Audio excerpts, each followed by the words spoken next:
This program is brought to you by Emory University. Good evening, everyone. Welcome and thank you for joining us for one in a series of events that relates to the exhibition Bobby Jones, The Game of Life, which is on view in the gallery areas just outside this room. My name is Ginger Smith, and I have the great pleasure of serving as Director of Campus and Community Relations for Emory's Library and Information Technology Services. So first, a couple of bits of general information. If you are not already receiving information from us by mail or email, we invite you to fill out a card like this one. They're on the counter at the very back of the room. If you'll leave it on the counter, we will use the information you provide us, both your email address and your mailing address, to stay in touch and tell you more about programs like this one. And we promise not to do anything unattractive with your personal information. No telemarketers, no political campaign calls, it's just for us. We also invite you to pick up a copy of our spring events and exhibitions schedule, which are also on the counter at the back of the room, so now you have two reasons to go back there. That will give you a schedule of events and exhibitions, and we also encourage you to check our website from time to time for any additions that we have made. Of particular note is our next event related to the Bobby Jones exhibition on Thursday, April the 2nd, not April the 1st on April Fool's Day. Joe Louis Barrow Jr., who is the CEO of the First Tee program, will discuss diversity in golf at 6:30 in this very room. So now that you've found us once, you can come back. The First Tee is a junior golf program that helps young people develop integrity and sportsmanship through golf and character education.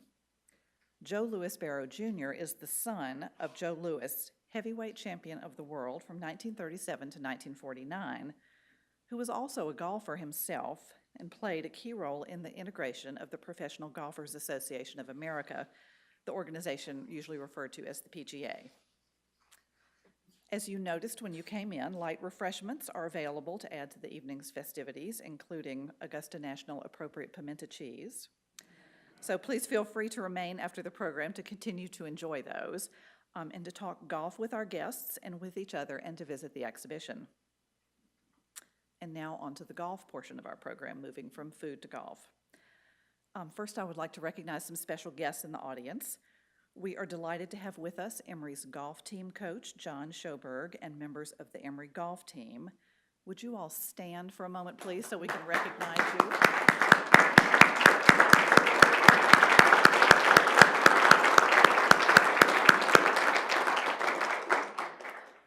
Thank you very much. We also have with us guests who are members of the organization Friends of Bobby Jones Golf Course, and we would like for you all to stand as well.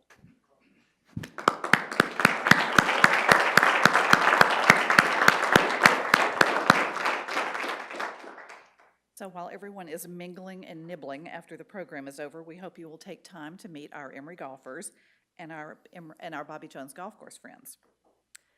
It is now my pleasure to turn the proceedings over to Randy Gue, who is a curator of modern historical and political collections in our Manuscript Archives and Rare Book Library. Randy, along with his colleague Kristen Morgan, curated our wonderful Bobby Jones exhibition. Randy will provide a fuller introduction to this evening's featured guest, golf historian and Bobby Jones biographer Sid Matthew, and then engage Mr. Matthew in conversation about Bobby Jones, the game of golf, and the game of life. So I'll turn it over to Randy.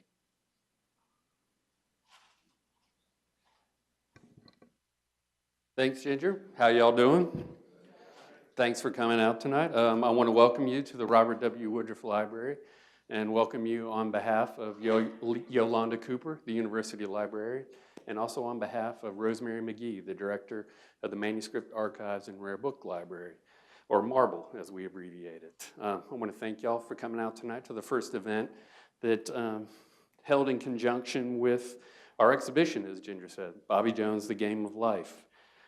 This exhibition is drawn from two research collections that we hold in the Manuscript Archives and Rare Book Library. One is the Bobby Jones collection, which we got in 1967, which if you go look at the exhibit, that's where the bronze shoe that he was wearing at Marion came from. And then the other collection is one that we acquired in 2012 from tonight's guest. I also want to point out a couple of folks that are here, including Kristen Morgan, who's the co-curator of the exhibition. You have to stand up. She did.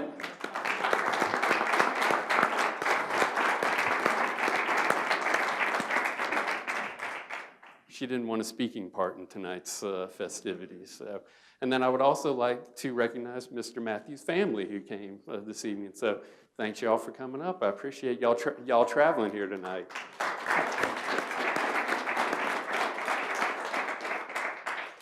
I also have one announcement. I'd like to let y'all know that we're going to be taking a version of this exhibit to the Open Championship at St. Andrews, Scotland in July. And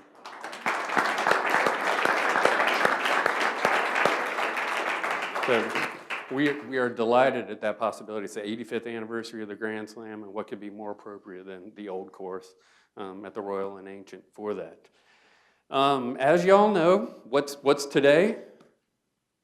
March 16th? Yep, the day before Bobby Jones' birthday. I can't think of a better way to celebrate that day than with our guests tonight. I met, how many years ago did I meet you? 4 years ago? It wasn't too long ago. Too long ago. But, you know, meeting him was extraordinary and learning about this collection. For those of you who don't know, Mr. Matthew is, he's an accomplished trial lawyer who's been practicing for over 40 years. Is that true? In Tallahassee, over 40? I resemble that comment. He was selected by his peers as one of the best lawyers in America for his work in personal injury and wrongful death cases. He is a member of the multi-million-dollar advocates, having obtained multiple seven-figure jury awards. Here's my favorite part. He's also been described as the curator of the Bobby Jones legend by the New York Times. Y'all might have heard of that publication. He also, and the man who knows more about Bobby Jones than anyone else in the world by British Golf World. His collection forms the foundation of the exhibition that you hopefully saw in the Shatton Gallery. His articles have appeared in all the top golf magazines and periodicals, including Golf World, Golf Magazine, Golf Digest, British Golf World, British Golf Monthly, Masters Journal, and Links. He's appeared on scores of television programs about golf and Bobby Jones, including CBS, NBC, ABC, and the Golf Channel in America, Sky TV, the BBC, and Granada TV in Britain. Oh, by the way, he's also written or edited 10 books about Jones. He is also an honorary member of the East Lake Golf Club, where he serves as curator and historian. He's an honorary member of Glenarvan Country Club and Dunedin Country Club. And in the year 2000, Mr. Matthew was elected to membership in the Royal and Ancient Golf Club of St. Andrews in Scotland. Ladies and gentlemen, please welcome tonight's guest, Sid Matthew.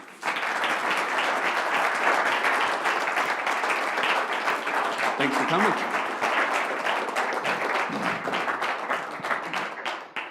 And I'd like to point out that once a collector, always a collector. You brought some materials with you tonight. Well, I noticed that you didn't have a Calamity Jane on display, so I brought you the rarest of the rare, a left-handed copy. I did not know there was a left-handed Calamity Jane. So. Bob Jones didn't either. Thanks. But Charlie Yates would have. He played left-handed before George Sargent's flipped him over and had him play right-handed, so Charlie would have recognized that. Charlie Harrison's here to keep me honest tonight, by the way. Everybody knows Charlie Harrison, 10-time club champion at East Lake, Southern amateur champion, one of the few people ever to beat Ben Hogan, Arnold Palmer, and Norman von Nida in a practice round at the Masters. Charlie Harrison.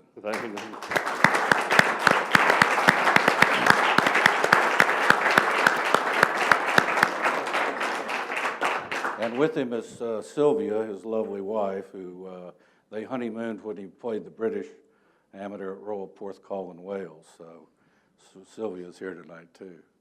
Thank you for coming. So that's actually a good place to start, right? Because up until relatively recently, golf history hasn't been, in the popular imagination, golf history hasn't been that popular. So how did you get interested in golf and in golf history? Well, I grew up in Dunedin, Florida, the headquarters of the PGA National from 1938 to 1963 when it moved to West Palm Beach.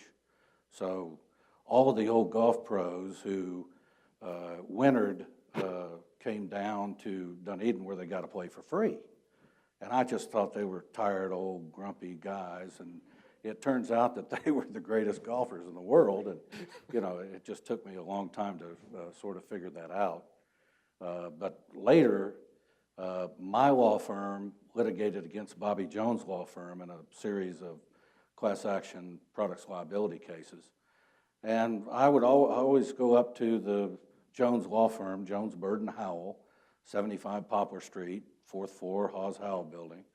And I'd be taking depositions or whatever, and we'd take a break, and I'd be just cruising the hallways, and they had all of this memorabilia on the walls, and I became interested in Jones really as a person. He was a lawyer, an amateur, you know, that side of his career and his fame. And, you know, I would be introduced to Arthur Howe as partner, Gene Branch, or Fraser Durrett, or whoever was there. And you know, you'd ask them questions, and they'd say, well, you should have talked to old Joe, but he's dead. Or you should have talked to old Fred, but he's dead. And a lot of these guys had one foot in the bucket, you know, so nobody was gathering their oral histories. So I grabbed a television crew and traveled about 3 times a year to capture them on film, and then cobbled it together in a film that I thought was really good. It was like a Ken Burns 2-hour laborious, boring golf film. And I thought it was fabulous. But I was sitting in my office one day, and the phone rang, and this fellow said, I understand you are interested in Bob Jones golf clubs, you know a little bit about them, and you even collect them. And I said, yeah, I know a little bit. And he said, well, I want a 1932 left-handed Pyratone sheath-covered steel Crowflight 1-iron. And I said, well, what do you do? He said, I'm the director of Lonesome Dove. I said, you're the guy I need. He said, no, you're an idiot. He said, I'm a real filmmaker. I went to a UCLA film school with Francis Ford Coppola, and, you know, I got a $2 million a day budget with the Halney brothers. I really know what I'm doing. And I said, well, so do I. I've got a left-handed 1932 Pyratone sheath-covered steel 1-iron, and you will watch my film if you want it. So, of course, he looked at it, and he cut it down to the 1-hour film that CBS said, okay, fine, you know, we'll put it on. There was only one catch. I had Ben Wright as the on-camera presenter. And then Ben said some uncomplimentary things about women's contribution to golf and their anatomy getting in the way of the golf swing. And so CBS hooked him. And they said, you got to get somebody else. And Sir Sean Connery is also a member of the RNA, and we play a little golf together. And I asked Sean, would you like to be Ben's understudy? He said, Sidney, I would be delighted. So I said, well, Sean, you must have played golf, you know, since you were a wee lad. And he says, no, Sidney. He said, I first learned how to play on the Goldfinger films. So I said, well, that's why they never showed one of your full swings on the Goldfinger films. But that, you know, has aired 14 years on television. And Sean still says that it's one of the greatest films that he ever did, even today. He shows it in Lyford Key to all of his friends that come down to play the seniors down there. He's got a little theater, so he's still proud of it. And he now wants to do the making of the life and times of Bobby Jones. I said, Well, if you live long enough, maybe we'll do that. All right, so you covered just about everything in the interview in the first 7 minutes. So can we go back a little bit further, like when you were sitting at the chipping green and hitting balls in Dunedin, Florida? What did one of the grumpy old men say to you when? Well, Dunedin's a very funny little place. It's first and second generation Scots, mostly. And they've got a Donald Ross course, 1926. And of course, all the old pros are there in the winter. And I was hitting wee pitches after school, pretty regularly. And there was an old guy who looked like Fred on the Honeymooners. He had a pork pie hat and a little folding chair, and he's just sitting there watching me every day. Finally, this guy got up and came over, and I thought I was in bad trouble then. And he said, "Kid, where did you learn how to do that? Who taught you how to do that?" I said, "Well, I'm just hitting wee pitches this green." I said, "Irv Schloss, the pro up here, told me how to do it." He said, "Kid, he doesn't know what the hell he's talking about. Give me that club. I'll show you how to do it." It was Mike Brady who lost to Walter Hagen in the 1919 Open at Braeburn. You may remember Hagen had about a 12-foot putt on the last hole to tie Brady. Brady was in the clubhouse. He said, "Go get Brady. I want him to see me make this putt, and I'm going to beat his ass tomorrow." And so he brought Brady out, and Brady stood there, and he made the putt. And, of course, the next day, Hagen stood on the first tee before they teed off, and he said, "Brady, how come you got your sleeves rolled up? Everybody can see your muscles quivering because I'm going to beat you today." And, of course, he did, but most of Brady's teeth had been pulled by the time I saw him.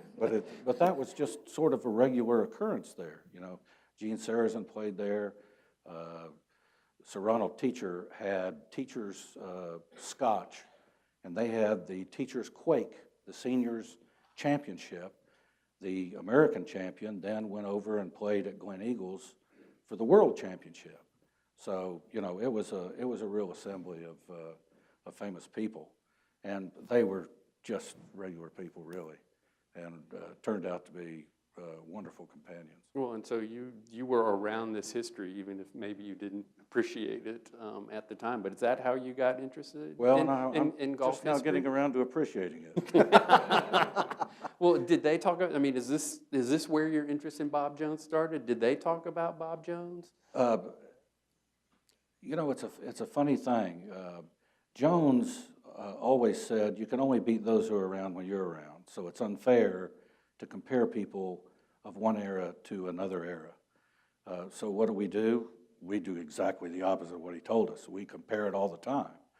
And most of the people would say, you'd ask them, "Who was the greatest player that you ever saw?" Well, it would be Bobby Jones. "Well, how come?" "Well, he never lost. And everybody else did." And, when you look back on it, and so we're even being channeled right now. When you look back on it, Jones' career only lasted 14 years. I mean, it's astonishing what he did. Yeah, I remember Tommy Barnes. He said, "It's just amazing what Bob Jones did." He said, I played in 15 amateur championships, and I only made it to the quarterfinals." He said, "Bob won 5 of them." And when you consider that in the first 7 years, he never won a major championship, so he piled most of his accomplishments into a 7-year stretch. And his Grand Slam, even today, is the longest continuous important sports record in history. Imagine.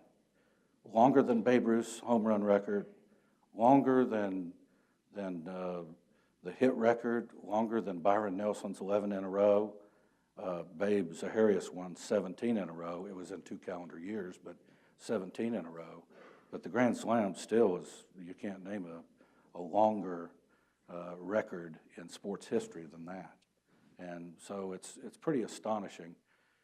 Bob's favorite record statistic was that he placed first or second in 11 of 13 U.S. and British Open championships that he played in.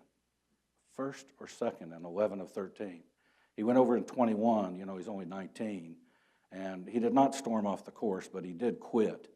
Tore up his scorecard, threw it in the Eden River, asked his caddy for his driver, drove off 12, finished the round. They let him play the next day, even though he had retired, and he posted 72, which would have been next low amateur to Roger Weatherhead, the playoff loser, but for the most inglorious failure of his golfing career. So, once you throw that one away, it's 12 out of 13 U.S. and British Open championships he played in. If you crunch the numbers, he won 40% of the championships that he played in from 23 to 30. 40%. And Tiger was going pretty strong there until the recent physical problems. He was running about 40%, and now he's way down. Jack played in so many tournaments that he's down to 18%. And what we're talking about is the percentage of tournaments that you win compared to the number that you enter, And the answer is quickly that they play for 20 or 30 years, not 7 or 14, total in Jones's situation. So earlier when you were kind of telling that narrative of your involvement with Jones, the film kind of took precedence. Were you collecting Jones stuff before you started the film? Well, Irv Schloss was the golf professional, and he made my first set of clubs in 1967, which I still have. And I thought they had a little hatchet on them. They said hand-forged made in Scotland, but it was a pipe.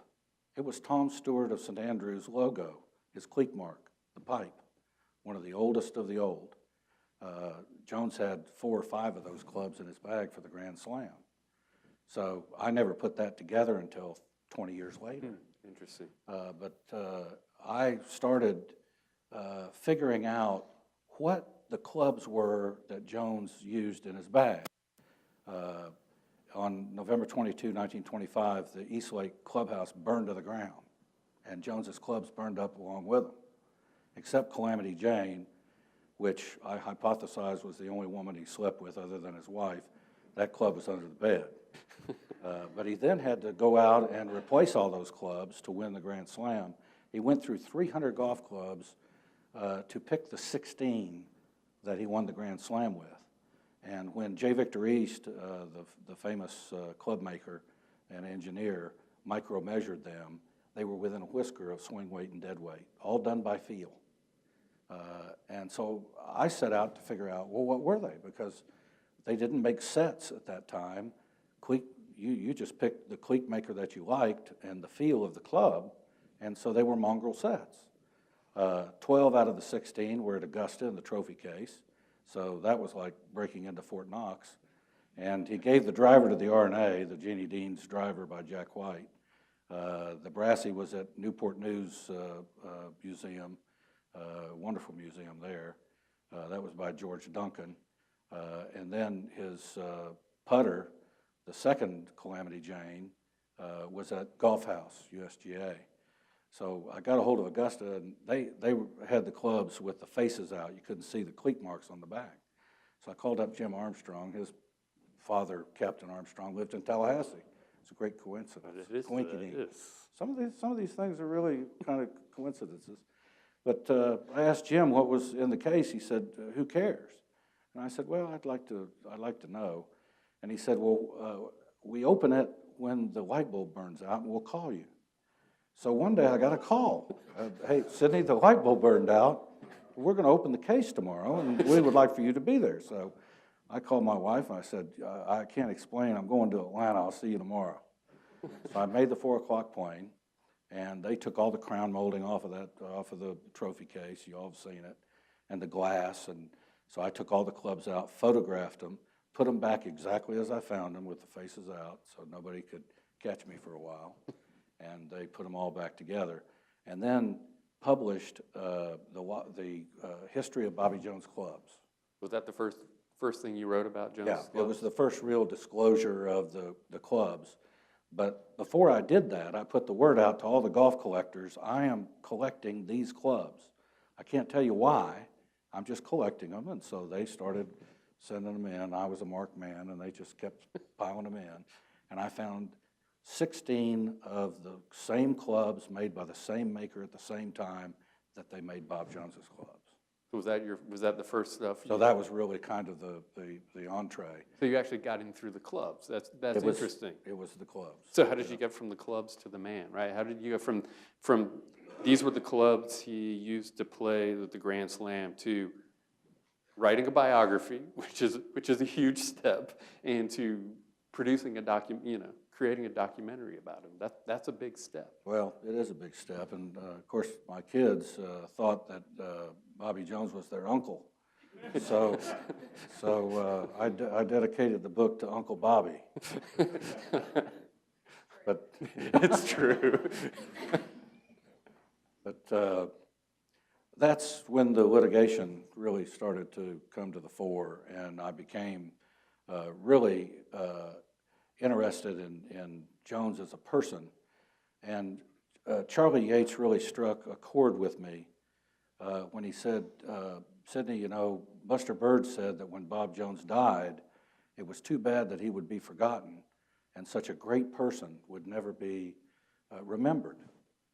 And I was thinking, well, you know, nobody's doing anything to try to preserve that legacy. So I then started this sort of part-time endeavor to at least capture the interviews and the stories. Charlie Harrison was one of the top ones on the list who helped me immeasurably with that. And once we got that sort of in the can, it was easy to do the companion book. Interesting. Because you had to have, you know, we got a lot of the footage, but the crowning achievement was Bob Jones being conferred citizenship by the citizens of St. Andrews. I mean, imagine, Ben Franklin was the only other one in 1759 to be conferred citizenship, and, you know, that's a pretty strong company. So I noticed in the photographs that there was a camera. And I said, well, this thing was filmed. And so, being very clever, I went to the BBC, and of course, the Crystal Palace burned down, and all of their film burned up with it. So the BBC was lost. And everywhere I turned, in St. Andrews, the archives there, nothing. And I even found one of the cameramen who was there. And he said, I've been looking too, and I haven't been able to find it. So finally, I was looking for another piece of footage, and I called the Glasgow Film Archives. And I said, well, you know, have you got this particular piece of footage? And this lady on the other side said, well, I don't know. I have to nip back to the cupboard, and I'll call you in 2 weeks. I said, well, I'm paying for the phone call. Just put the phone down, nip back to the cupboard, and see what you can find. And she came back, and she went, yes, I think I have it. And I said, well, what does it say? It says, Freedom of the Borough Film. It was the film of Bob Jones. Which is out there in the rotunda. Which is in the exhibit. Which is in the rotunda. And I said, what are the chances that you could send that down to London to my film transfer people and let me make a copy of that? And she said, yes, for about 10,000 pounds, we would love to make that happen. I said, well, here's the 10,000 pounds. And I took this film, showed it to Charlie Yates, which brought tears to his eyes, you can imagine. And the one person that I needed to film was Herbert Warren Wynn, the poet laureate of golf. You know, he's the one who said, by strength of character, Jones subdued a naturally fiery temper, so that outwardly he played the game as a man of ice, though inwardly the flames continued to leap up within him. You know, so I Herb Wind, you know, he was the other one who said, just by strength of character, he was able to stand up to just about the best that life could offer. And then later, when he got this spinal disease, he was able, with the same dignity and courage and class, to stand up to just about the worst that life could offer. So I mean, this is a guy with gravitas. You got to have him on film. So I toddled up to Weston, Mass, where he lived, and he didn't really want to mess with me because I was a nobody, a Nemo Parvo, as Jones called him. And but I talked him into it and told him that I had this film and I wanted to show it to him because he had been there. He had been in Younger Hall and seen it. And after this tremendous occasion, he walked out into the cold air of Scotland with Billy Joe Patton, and he said, Billy Joe looked over at me and he said, he's the greatest Southerner who ever lived. Well, and for those of you who haven't seen the Freedom of the City footage, what makes it so extraordinary? I mean, Jones gets up and... Well, it was very interesting because Jones had violated rule number 1 for the Brits. Never give up, never give up. It's Churchill. No matter what you do, never, ever, ever give up. Never give up. That was one speech that Churchill made, got in his limousine and left. It took 10 seconds. So here Jones came back to win, the Open Championship 3 times. Then he won the amateur in 30. Came back in 36 to play a nostalgic round, and they closed the whole town, putting signs in their shop, Bobby's back, and watched him play. And he came to the 8th hole, and his caddy, Bert Cochrane, saw him hit a little fading shot into number 12, and looked up and he said, "Aye, but you're a wonder, sir. Aye, but you're a wonder."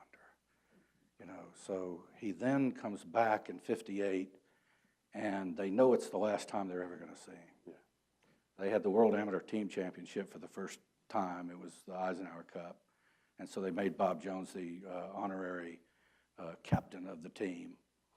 And he had to fly over. And before he did, he met with Charlie Harrison, sitting right over here. Charlie sold insurance with Bill Leidy. And they bought insurance for Jones's trip. And Charlie almost had to pay off because they lost an engine over Gander, Newfoundland. I think I got that right. Well, but by this time he was racked by the disease. Yeah, he had been reduced to 1 leg brace, 2 leg braces, 1 cane, 2 canes, wheelchair, and he was in throbbing, excruciating pain with no cure for it. Syringomyelia, as we know it today, denudes the nerve sheaths, and it's throbbing pain. And when anybody tried to pour on the pity, he would say, "Stop that. Look, I had it the very best, and you got to play it like it lies. Play the ball like it lies. That's the way it was dealt. So let's not talk about this anymore. Life is not fair. Golf is not fair. Get over it." And I think that enduring quality, was one of the things that moved him to stand up when he was conferred the casket containing the scroll conferring citizenship, and gave his speech, that we all remember. If I could take out of my life everything except my experiences at St. Andrews, and I'd still have a rich, full life. And that's when one guy stood up and said, "Will you come back again?" It's extraordinary footage. Which is really amazing. He gets up and takes his first unaided steps in who knows how many years. That's how much the award meant to him, and it's extraordinary to see. It's extraordinary. Well, what's extraordinary is that a foreign nation would adopt somebody like that and make them their own. They called him our Bobby. They claimed him. We had to try to tear a little piece of that back. But when I got to Herb Wynn's place, his VCR was broken. It only went forward. It didn't go reverse. So I said, "Oh my gosh, I only have 1 shot showing this. And if the tape breaks, I'm cooked because I can't back it up." So we turned this wing chair around, put Herb in there, and put him right in front of it. And we had the camera all ready to go, and showed him the film. It played perfectly. And then just turned his wing chair around and had him tell the story, which is, incredibly moving. But, it's those aha, eureka moments that really are outstanding. Well, and that's really interesting. You went from the movie to the book. Usually it's the other way around. So when did you know that you had a buy, right? He had written books, several books in the 60s, but after that, not much had been written about him, right? There hadn't. There was one book, Triumphant Journey by Dick Miller, which is a very, very good book. But after that, we had these fellows named Jack Nicklaus and Arnold Palmer and Gary Player, and even Hogan, in the intervening. So there was a lot of attention being paid, to some pretty good superstars. And Jones was content, being genuinely modest, to stay in the background, and he never really tried to cash in on his celebrity. And his wife made sure that he didn't. Mary's favorite poem was by Grantland Rice, Past Glories. Dream, if you will, of the fame that once made you one of the upper set, but only remember they rarely remember as quickly as they forget. Too many have rushed to the heights you surrendered that only the mob can see. Just please don't expect you can ever collect for the champion you used to be. You had your fame and you had your glory, but time sets a dizzying pace. They fill the gap in a blasting hurry the second you quit the race. So dream if you must, if there's nothing better, for the old cheers loud and free. Just please don't expect you can ever collect for the champion you used to be. And Jones never did try to collect. He retired, became an ambassador of golf. Imagine he retired at age 28 after this 14-year career. And people say, well, why did he retire? Well, the quick answer is that he had more ambition than to be a professional golfer. Not that a professional golfer was, an unsuitable profession. Purses were only $5,000. But Jones had more ambition. He wanted to do the Warner Brothers films. He wanted to make the Spalding clubs that were the only match sets at that time, and the most technologically advanced golf clubs then made, with the sweet spot in the center of gravity throughout the set. First time it had ever been done, a Bob Jones invention.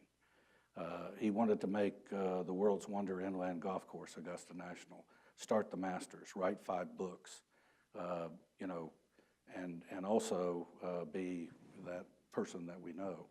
So, and we're glad that he did. So, when did you start, you're working on the movie, you're doing these interviews with folks, you have in mind a book. When did you start collecting the stuff that makes up the collection that we have here at MARBL, the newspapers, the photographs, I assume, was that part of the movie or was that part of the book? When did you start collecting that stuff? Well, of course, these are parallel tracks, and what I was interested in, everyone knew the story Bobby Jones, hero as sportsman, but they didn't know the part Bobby Jones, hero as human being. So I wanted to see photographs of Bob shooting a rifle from the right and left shoulder. When he first shot a .45, he hit 23 out of 25 targets in the bullseye. Eye-hand coordination. I wanted to see him hunting with dogs and in a hunting wagon. I wanted to see him fishing with Charlie Elliott. I wanted to see him playing tennis at the Highlands. I wanted to see, all of the other aspects of his life, at the Lowe's Theater at the premiere of Gone with the Wind. So it was easy to get the golf stuff, but it took a long time to complete the rest of the complete man. And that took, it took years. The Life and Times of Bobby Jones took 15 years to complete. The book or the film or both? Well, both. Both, yeah. And it's a funny thing. People, they want to see the footnote. They want to see how you attributed the footnote. And so the collector's edition of Life and Times of Bobby Jones has 700 footnotes. And you can read what I read and see if I got it right or if I messed it up. And, I leave that up to the reader. Like a true attorney, 700 footnotes, huh? Yeah, well, we call those briefs. So, when did the book come out? The book was published in 1995, and the premiere of the film was 1996. So that's interesting. So you started out with the film first, but the book came out first. And then, where did the documentary show when it first came on? Well, the first broadcast was next preceding the Sunday round of the Masters, and I had a guy that you all recognize on your golf clubs, Ely Callaway, call. And when Ely saw it, he said, how would you like to come to California? And I said, well, I'm pretty happy in Florida. And he said, no, I want to buy your film, put it on, and I promise you this, we will format it just like the Masters, where they only have 3 commercial breaks per half hour. And I'll buy all of the commercial breaks. And I'll make sure that they're done very classy in Bob Jones's tradition. It turns out, in finding out Bob Jones' lineage, that Edmund P. Walker was Ely Callaway's great-great-grandfather on his mother's side, and the same Edmund P. Walker was Bob Jones' great-great-grandfather on his father's side. So they were distantly related. They became much closer in consanguinity in Ely's mind, as he drew these projects onto television or whatever. But that was really the inauguration, and that led to various spins on the Jones theme. Kilty the Kingmaker. Nobody had ever done Stuart Maiden's biography, one of the most important figures in sports. For folks who don't know, who was Stuart Maiden? Well, he was the 3rd golf professional at Eastlake. Alex Smith was first, and you remember McDonald Smith, greatest player that never won a major championship, his brother. But Alex Smith was the first pro, and then Jimmy Maiden immigrated from Carnoustie, and he went to Nassau Country Club in Long Island, if I got that right. And then Stuart Maiden came over to Nassau and then came to Eastlake, and he was the 3rd pro. Jones went to Eastlake when he was 6 years old and just followed Kilty on the golf course, and then he'd run home and he would perfectly mimic his swing. It was so perfect that some players would say in other states where they were at a tournament, I see that Kilty's here. And no, it was Bob Jones, but it was the same swing.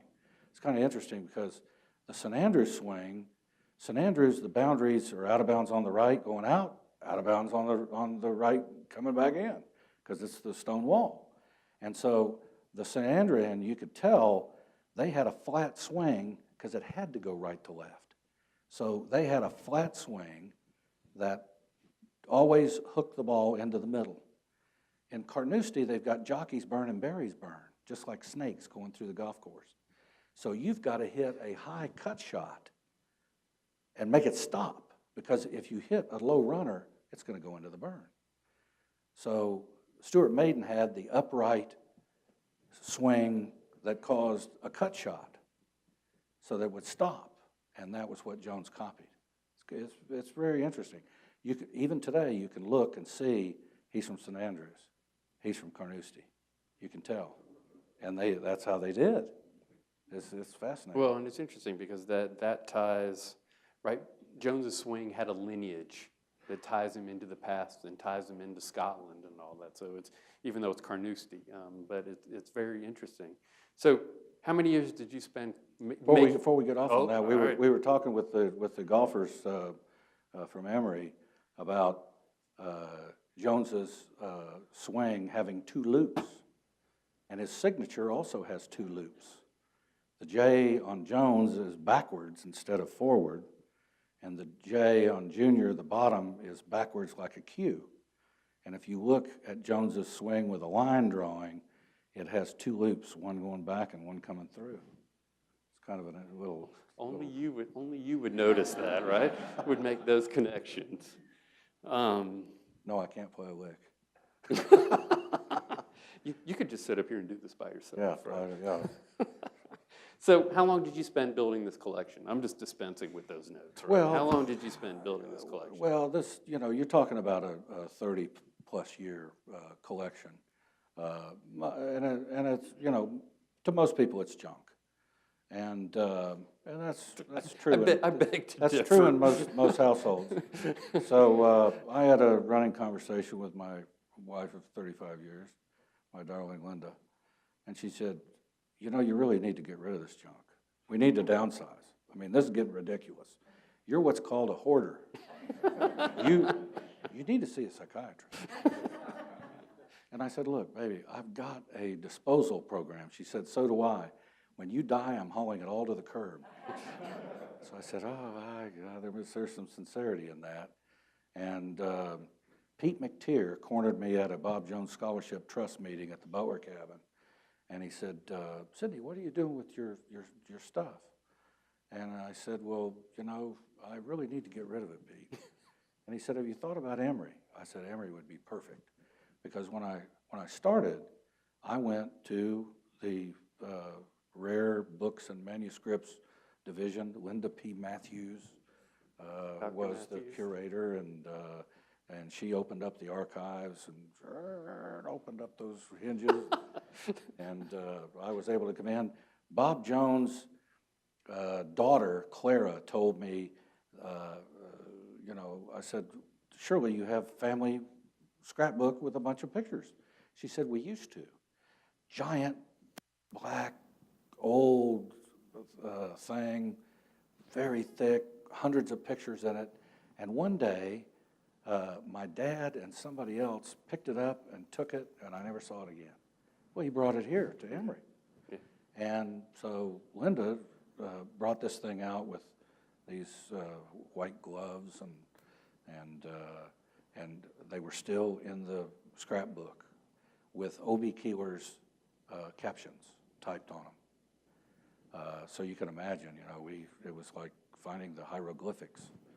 And so I said to Pete, as well as Emory has treated me, that would be exactly where it should be. Because if you allow the scholars to access this stuff, imagine you've got two multi-million-dollar media campaigns a year now, one for the Masters and one for the Tour Championship. And they feature Bobby Jones, both of them. So all of the writers need fresh meat, to feed the lions. And this would be wonderful if it was made accessible to the scholars, which is what Emory offered to do through Pete. And John Emley, is John still with us? He left. Okay, but John Emley was in the back, and John, is a very devoted Friends of Bobby Jones man, and so they made that happen. Well, I'm confident that we're going to see master's thesis, doctoral dissertation. There's only one on Bobby Jones that's ever been written by Dick Gordon at Ohio State University in 1966. So, Professor, I think we're onto something here. Well, and that there's actually brings up 2 points. One is your collection is a research collection. That's why you got it, for research purposes. And so even when you had it in your possession, you shared it with other people. Like, how long did Mark Frost spend with you when he was doing research for his book, The Grand Slam? Well, we went through an entire tenderloin, I remember, maybe 2. No, it wasn't like you kept it to yourself. You were already providing access to it. Well, my philosophy was everybody should write a Bobby Jones book. And, it kind of caught on because in 2002, the centenary of his birthday, there were 12 books on Bob Jones that were for sale, which is pretty incredible. Well, because how many had there been in the previous 10 years? Well, there had only been a few, But I think that with Tom Cousins coming to Eastlake, he gave us a call and said, can we come to Tallahassee? I said, well, sure. So Tom flew down, and I had forgotten to tell my wife that Tom was coming. So when she answered the door, he said, Miss Matthew, I'm here to talk about some golf memorabilia. She said, I told my husband if he brings one more golf ball in this house, we're done. He goes, no, you got me all wrong. I'm here to take it all away. She said, please, Mr. Cousins, come in. And of course, we outfitted the interior of Eastlake's clubhouse with a bunch of stuff that you can see today that sort of commemorates the man. But Tom has done a wonderful job, reviving Eastlake and certainly featuring Bob Jones. And I had lunch with Jack Stevens, the chairman of Augusta National, and Dr. Glenn Pate, his surgeon from University of Arkansas. And at that time, after Eastlake got up and running, a lot of the other clubs were saying, well, what about us? We need to step our game up too. So there was kind of not a real competition, but everybody was trying to do the best that they could to honor Bob Jones' legacy. And so I was kind of mentioning that to Jack, and Jack said, Sidney, you know something? Bobby Jones is big enough for everybody. We don't have to fight over him. And what a wonderful thing, because that just puts everything at ease as far as friends of Bobby Jones on the golf course. I mean, there's a great example of what you're doing. We got the great photographs of Jones and Charlie Yates with their Georgia Tech sweaters on, playing the opening. I think it was in February or March. It was cold, raining, but what a wonderful thing to revive that tradition. There's only 2 golf courses I'm familiar with that are authorized to have Bob Jones' name, Sarasota and Atlanta. So that's pretty remarkable. But, when you go overseas and you ever mention, I'm from Atlanta, do you know Bobby Jones? They don't talk about Ben Franklin. They talk about Bobby Jones. Well, and I think it's really interesting that even when the collection was in your hand, you provided it to people for research. And so when we got it, one of our missions, one of the reasons why we acquire collections is to provide public access to them. So in a way, we're carrying on that mission. And I love the fact that because your research went so well and we treated you so well that when the time came for you to dispose of your collection, that you chose us. So I really I've got some more that. stuff. Yes. As I said at the beginning, once a collector, always a collector, right? Well, it doesn't stop. Just recently, I spoke to the federal judges in South Georgia and North Florida, which is a very interesting experience. And imagine, what are you going to talk to the judges about? Well, they know the judge from Augusta, the federal judge from Augusta, he met Bobby Jones, right? So you got to be careful with these audiences, you got to be careful. But Bob Jones ethics became my topic, and what a wonderful topic, because, Bob Jones believed in Grantland Rice's quatrain, when the one great scorer comes to write against your name, he writes not whether you won or lost, but how you played the game. It's how you played the game. That's the basic core of Bob Jones' ethics.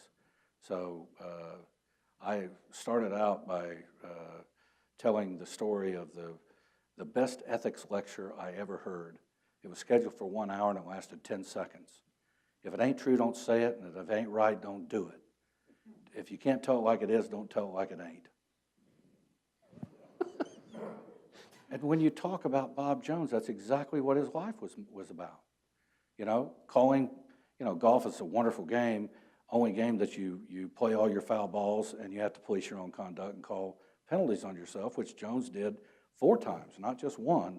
You know, it wasn't just 25 at Worcester. He called 4 times, and the Worcester one cost him a U.S. Open. When no one else saw it, Yeah. right? But here, there's 2 things that I've discovered that I did not know before. One was that even today, if you get the program for the Masters, if you turn to the first page, you see Bob Jones' suggestions on etiquette for the Masters. You remember back in the 60s when Jack Nicklaus was overhauling Arnold Palmer, and Arnie's Army would say, "Miss it, Fat Jack." And it troubled Jones so badly, he got down, wrote out this etiquette that said, look, if we hold ourselves out as being the most knowledgeable and sophisticated golfing patrons in the world, and if we're to keep our reputation, we cannot applaud misplays or misfortunes of other players. You know, just keep your mouth shut, buddy, right? But a tremendous little, it's only 1 paragraph, but how well stated. And the other one was in 1967, Corporal Gerald Justine had just come back from Vietnam, and he had seen some things that people should not see in their lifetimes. And he resolved that he was going to live his life to the fullest after that. And one of the things on his bucket list was to play Augusta National. So he wrote this letter to Bob Jones, and he said, you know, I'm nobody, but I'd really like to play Augusta. And Jones wrote him back, and he said, well, you know, Corporal Justine, I applaud your bravery and your heroism and your patriotism, but we have rules. And one of the rules is that a member must play with you, and I've long since given up golf. And the other rule is that I got to be present on the grounds with you, and I'm not on the grounds either. But he said, your request will not fall on stony ground. I'm going to make it happen. I'm going to bend the rules, whether Cliff likes it or not. So he bent the rules and allowed Corporal Justine to play golf at Augusta National. Only time that I know where a member was not present and a member didn't play. Yeah. That's a great place to wrap up. But right there are many of those stories that are still out there. Everybody has a Bob Jones story. And I think that's what kind of binds us together. You know, I say that Bob Jones was a hero after 5 o'clock. You know, today we have depreciated the whole notion of hero. If somebody's a hero on the field of play, but he goes home and he kicks the cat and beats the wife, we say, well, he's still the greatest player in his sport. You know, shame on us. I mean, Bob Jones was a 24/7 hero. What you saw was what you got. He was the real McCoy, and you know, we ought to lift the bar, you know, of the definition of hero. And as Supreme Court Justice Kerry Blackman wrote me, he said, you know, Sidney, they looked, but they never found any demeaning or besmirching aspect to Jones's personal or professional lives. And believe me, people have been digging, but they've never found any dirt on Bob Jones. Now, he told bawdy stories. He liked a strong drink, and he was a man's man. But he was perhaps worthy of anybody's definition of hero, and certainly mine. So you're brave enough to take some questions? Hey, Sid. You did a lot of looking for the moving images of Bobby, and in the Mark Frost book and in other pictures, you do see a lot of movie cameras around, particularly during that era. And then he went on to Hollywood and did a lot of, shows out there, and then all the TV shows that he did and the training videos. Is anyone collected all that together? Is there a definitive collection of the moving pictures of his life and his career? Yes, there is, and he's got it. We have some, right? The problem is the individual copyright holders, right? All the different groups have it and have copyright, but he tracked down. We got quite a bit. We went to Governor Cox of Ohio. He had private films made. We got those. But, you know, you just never know. It's like 5 years ago, we found a cannonball on the 4th fairway at Eastlake. You know, I mean, and we also found a film of Colonel Jones playing golf on what is now the 3rd hole, right by Alston Drive, by Charlie and Sylvia's house. It only lasts 35 seconds or 40 seconds, but we just found that a few years ago. So, you know, people are very funny, especially golf collectors. Peculiar, not ha-ha. In the old days, we used to trade a golf ball for a golf club or whatever.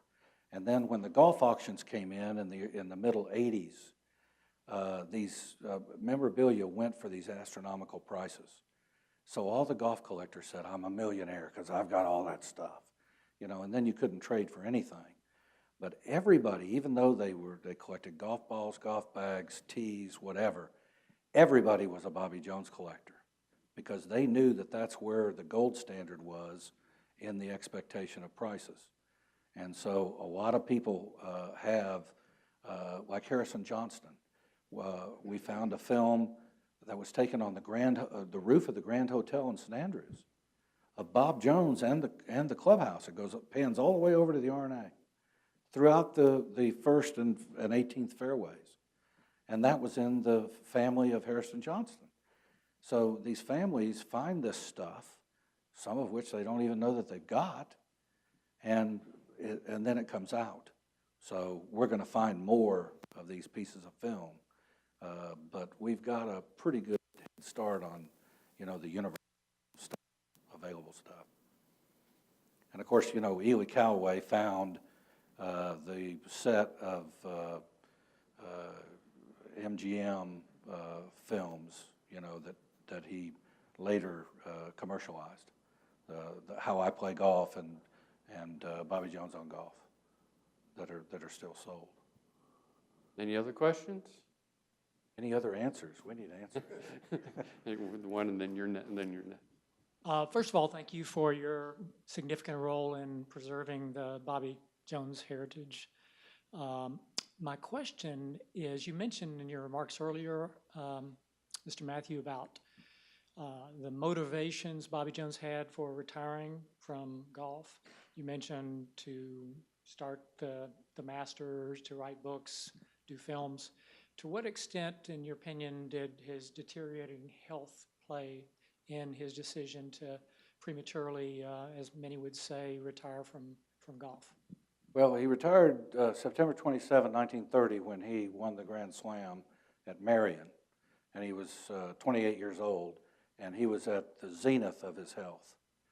Bob enjoyed good health until Charlie Harrison, his buddies, Tommy Barnes and Charlie Yates played with him at Eastlake in 1947, 48. It was 1948, his last round at Eastlake. Of course, he played the last round at every golf course he played, but I mean, you know, this was pretty much it because they noticed then, and he was 45 years old then.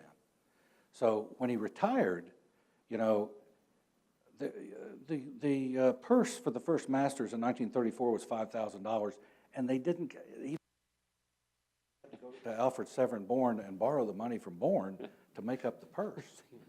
So imagine, but Jones traveled by horse and buggy. He traveled by train. He traveled by boat.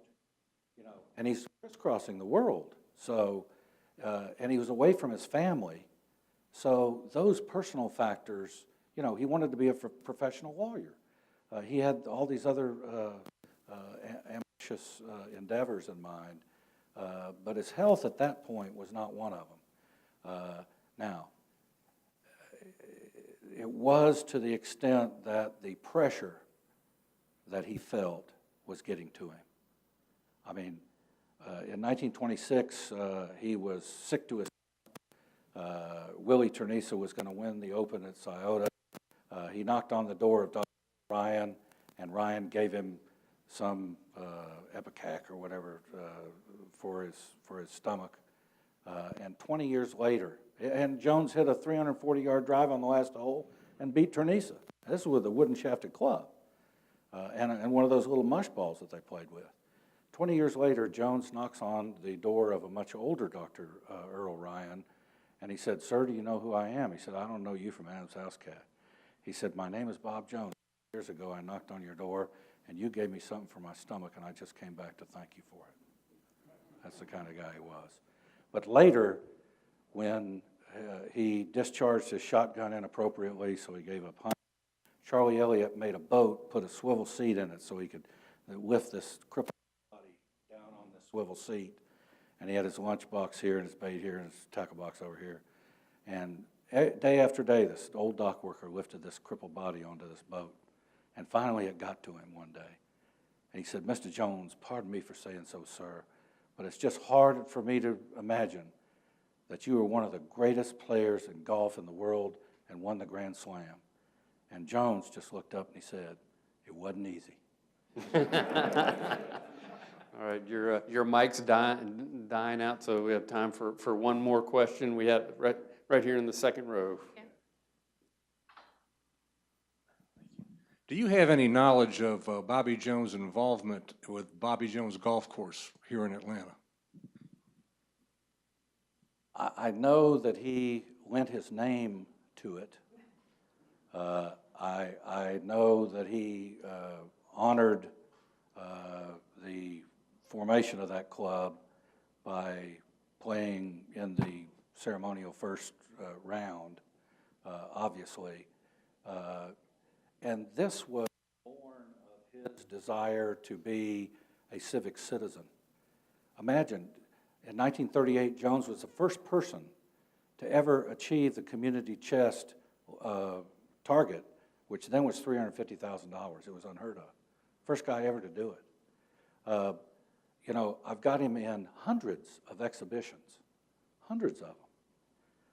In 1917, he played for the Red Cross, raised $150,000 for the Red Cross. I mean, you know, here's somebody who gave back. And the golf course, he did not put his name on things lightly.